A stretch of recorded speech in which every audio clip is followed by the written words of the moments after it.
မင်္ဂလာပါရှင်။ဘတော်တို့ရဲ့ရန်ကုန်အော်ဒီဘို channel ကနေပြန်လည်ပြီးတော့ကြိုဆိုလိုက်ပါရနော်။ဒီတစ်ခါတင်ဆက်ပေးမယ့်အရင်ကောင်းတဲ့ချစ်ဇလန်လေးကတော့ရန်ကုန်မြို့ကြီးကနေနယ်မြို့လေးတစ်ခုကတောရွာလေးစီကိုတာဝန်ကျလို့ပြောင်းလာတဲ့အကြောင်းဆရာမလေးနဲ့တရားလုံးကကြားရတဲ့တကြီးသားတို့တွေ့ဆုံမိကြပြီးရင်းနှီးလာကြရင်မထင်မှတ်ထားတဲ့ညတညမှာတကြီးသားတစ်ဖြစ်လဲ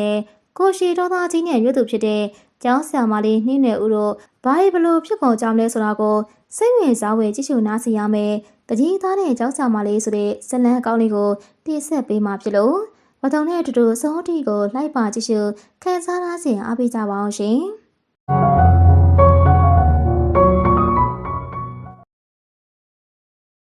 ရန်ကုန်မြို့ကြီးရဲ့စုညံတန်ဒီနဲ့အတန်းတွေရှိလာတဲ့မြို့သူလေးဖြစ်တဲ့ကျောင်းဆရာမလေးနှင်းနယ်ဦးဟာ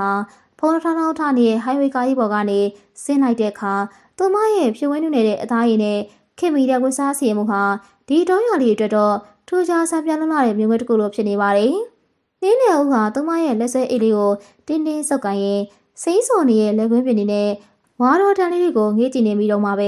ဒီကဆရာမလေးကရန်ကုန်ကနှင်းနယ်ဦးလားဆိုတဲ့ခန့်ဟောအတန်ကြီးတန်ကသူမရဲ့အာရုံကိုဖမ်းဆားသွားပါတယ်။သူမလှည့်ကြည့်လိုက်တဲ့အခါတွေ့လိုက်ရတာကခေါင်းမောင်းကိုခတ်ဆောင်ပေါင်ထားပြီးအသားညိုနဲ့ကိုလုံးကိုပေါင်ထားကြလာတဲ့တကြီးသားမောင်ဖိုးထက်ပဲဖြစ်နေပါတယ်။မောင်ဖိုးထက်ဟာတရားလုံးကကြားရတဲ့တကြီးသားပဲပြီးမျက်နှာကခတ်တီတီနဲ့အချစ်ရေကဆူရှာလာပေမဲ့နင်းနယ်ဦးရဲ့မျက်ဝန်းဝိုင်းလေးတွေနဲ့စုံပြီးတဲ့ခါမှာတော့သူ့ရဲ့ရှင်ထဲမှာတခါမှမခံစားဘူးတဲ့လှုပ်ခတ်မှုတစ်ခုကစတင်ဖြစ်ပေါ်သွားပါတယ်။မောင်ဖိုးထက်ကသူမရဲ့အိတ်တွေကိုတန်မာလာရဲ့လက်တစ်ပတ်ထဲနဲ့မားလိုက်ရင်ကျွန်တော်တို့ကလိုက်ခဲ့ပါဆရာမလေးအိမ်မှာအဖေတို့စောင့်နေရလို့ပြောလိုက်တဲ့အခါနင်းနယ်ဦးဟာသူ့ရဲ့ကြောပြင်ကြီးကိုငေးကြည့်ရင်မြို့သူလေးတယောက်ရဲ့စိုးရိမ်စိတ်တွေကြားကနေလိုက်ပါသွားရင်သူမစတဲ့ရမယ့်ရွာလေးစီကိုရောက်ရှိလို့သွားခဲ့ပါတယ်။တောတောင်သားရဲ့ဖော်ရွေတဲ့ဆက်ဆံရေးနဲ့ခင်မင်တက်တဲ့ဖြူစင်မှုတွေကမြို့ပြရဲ့ခင်မင်မှုထက်ကိုပေါ်ပြီးပြရှင်စရာဖြစ်နေတော့တာကြောင့်ဆီယာမလေးခမရှက်နှင်းငယ်တွင်မှာပဲအသားချပြီးအဆင်ပြေလို့လာခဲ့ပါတယ်။ဒီလိုနဲ့ရှက်တီကြာလာတဲ့အမျှနှင်းနယ်ဦးဟာတကြီးရင်ရဲ့အပေါ်တက်ခါလေးမှာအေးဆေးနေထိုင်တတ်ပြီးသူမရဲ့တက်မြင့်တဲ့နေထိုင်မှုပုံစံတနခါနဲ့ပပလေးနဲ့သားအုပ်ဖတ်နေတတ်တဲ့ပုံလေးတွေကမောင်ဖိုးထက်လှုံသားကိုတစ်ပြေးနဲ့ရင်ခုန်စေမိပါတော့တယ်။မောင်ဖိုးထက်ဟာလည်းတောသားပြီးစကားနဲ့ပြီးခက်ပြက်နေတတ်ပေမဲ့ဆီယာမလေးနှင်းနယ်ကိုအနောက်မှာဆိုရင်တော့သူ့ရဲ့အပြုတ်မှုတွေကတတိမထားမိပဲနူးညံ့သွားတတ်ပြီးသူမအတွက်လူတွေသိမရှိအောင်အမြဲတမ်းကြီးဆိုင်ပေးတတ်တာဟာသူတို့နှစ်ယောက်ကြားကမပြောဖြစ်တဲ့လှုပ်ဝက်ချက်တစ်ခုလိုပါပဲ။နေဝီတရောချိန်ကြီးမှာနင်းနယ်ဦးကအိရှိရန်နာမှာထိုင်ပြီးနေဝီနာကိုငေးချင်တတ်သလိုမောင်ဖိုးထက်ကလည်းခြံထဲမှာလှုပ်လှုပ်ဟန်ဆောင်ရင်သူမရဲ့လှုပ်ရှားမှုတိုင်းကိုတိတ်တကိုငေးချင်နေပြီးတာဟာသူတို့နှစ်ယောက်စလုံးမသိစိတ်ကနေတယောက်ကိုတယောက်ဆက်လက်နေကြတဲ့အခြေအနေပေါ့။တခါလေနင်းနယ်ဦးကမောင်ဖိုးထက်ကိုပြပြလိုက်တဲ့အခါမောင်ဖိုးထက်ရဲ့ရင်ထဲမှာနှွေခါခါမိုးရွာချလိုက်သလိုအေးမြသွားပြီးသူမရဲ့နူးညံ့တဲ့ပြုံးလေးတွေကသူ့ရဲ့ခိုင်မာတဲ့စိတ်ဓာတ်တွေကိုအရေးပြောသေးခဲ့ပါတယ်။နင်းနယ်ဦးဘက်ကလည်းမောင်ဖိုးထက်ရဲ့ခန်းညားထားကြိုင်းတဲ့ကိုလုံးနဲ့ရိုးသားတဲ့စိတ်နေစိတ်ဓာတ်ကိုတွေ့လာရတိုင်းရန်ကုန်ကလူတွေစီမှမရှိရဲ့ဆွဲဆောင်မှုမျိုးကိုခန်းစားမိပြီးသူနဲ့နီးကပ်ဆောင်ရှိနေခြင်းတဲ့ဆန္ဒတွေကတနေ့ထက်တနေ့ပုံမတိုးလို့လာခဲ့ပါတယ်။ဒီလိုနဲ့တိတ်ဆိတ်တဲ့ညနေခင်းတစ်ခုမှာသူတို့နှစ်ယောက်ရေရင်းနားမှာအမှတ်မတင်ဆုံးမိကြတဲ့အခါအကြည့်ချင်းဆောင်ပြီးယုံနဲ့တင်လေးရဲမှာရခုံတဲ့ကကျေလောင်လာပြီးစကလုံးတွေနဲ့ပေါ်ပြလို့မကြတဲ့စိတ်ခံစားမှုတွေ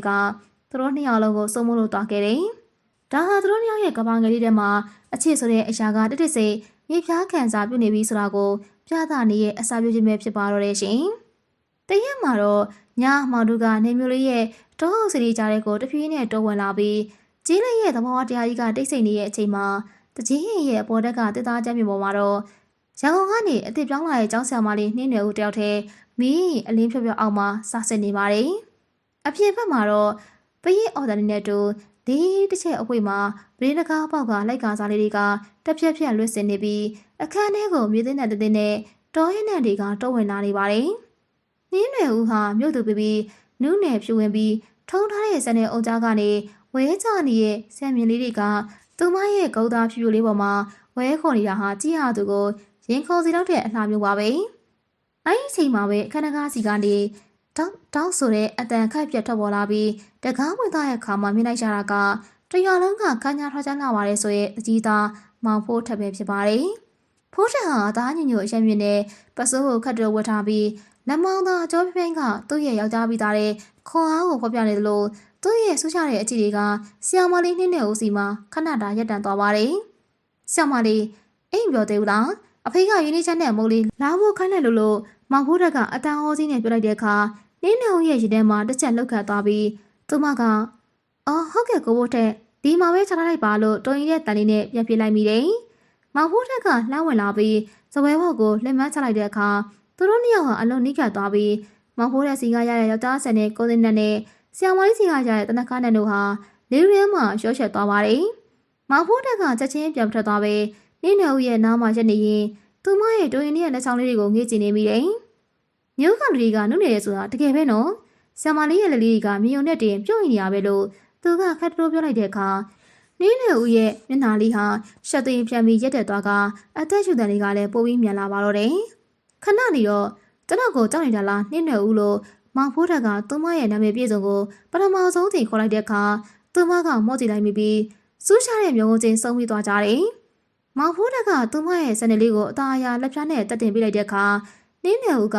မျက်ဝန်းလေးတွေကိုမှိတ်ချလိုက်ပြီးသူမရဲ့ရှင်မလေးကိုစိတ်လှုပ်ရှားမှုကြောင့်နေချီမြင့်ချီဖြစ်နေရဟာမောင်ဖိုးတက်အတွက်တော့မြင်ရသူကိုရွတ်သွစေမဲ့မြင်ခွင့်မျိုးပါပဲ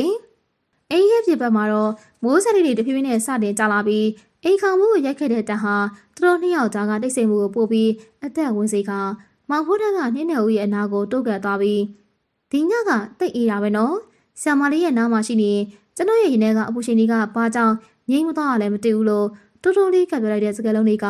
နင်းနေဦးရဲ့စိတ်အားတွေကိုလှုပ်ခတ်သွားစေတယ်။သူမကဘာစကားမှပြန်ပြောနိုင်ပဲမောင်ဖိုးထက်ရဲ့ရင်ခွင်ကြဲကြီးတွေကိုမသိစိတ်နဲ့တိုးဝင်ပြီးသလိုဖြစ်သွားတဲ့အခါမောင်ဖိုးထက်ရဲ့တမ်းမိုင်းလက်မောင်းတွေကသူမရဲ့ခါးလေးကိုအသားရဖတ်လိုက်ပြီးသူတို့နှစ်ယောက်ရဲ့ကိုလုံးစိတ်ဟာကျန်းရမော်ကအရှိတီလိုပဲခွဲမရအောင်နှိကပ်သွားခဲ့ပါတယ်။ဒီလိုနဲ့ညနေလာတဲ့အချိန်မှာရွာကြလာတဲ့မိုးစက်တွေနဲ့တူသူတို့နှစ်ယောက်ရဲ့ရှင်တွေကတားဆီးများတဲ့စိတ်အားတွေဟာလည်းတစားစားနဲ့နှဲဆိုင်လာပြီးတောရွာလေးရဲ့တိတ်ဆိတ်တဲ့ညဦးရံကိုချစ်ချင်းရဲ့နှွေးထွေးမှုတွေနဲ့တူအားရပါးရဖြတ်တန်းပြီးအချစ်ရဲ့နယ်ပယ်တွေကိုအစိုးစွန်ထိကျုံဝင်လိုက်ကြပါတော့တယ်။ကျောင်းဆရာမလေးနင်းနေဦးကစစ်မှန်တဲ့ချင်းတရားတဲ့တွေ့ဆုံချိန်မှာတော့သူမရဲ့မြို့သူမမနာတွေကိုခက်တာပေးပယ်ထားပြီးမောင်ဖိုးတက်စီကားကြတဲ့ယောက်ျားဆန်တဲ့နှွေးထွေးမှုတွေမှာပျော်ဝင်သွားမိသလိုမောင်ဖိုးတက်ကလည်းသူမရဲ့ဖြူစင်သက်ရှင်တဲ့လှတားလေးအောက်မှာသူ့ရဲ့နှလုံးသားပန်းနဲ့လေးကိုစိုက်ထုတ်လိုက်မိပါတော့တယ်။ကျမတို့တလုံးမျက်နှာပေးမှလာရင်ကိုဖိုးထဲလို့တူတူလေးမိလိုက်တဲ့သူမရဲ့လေးတန်းဆုံးမှာ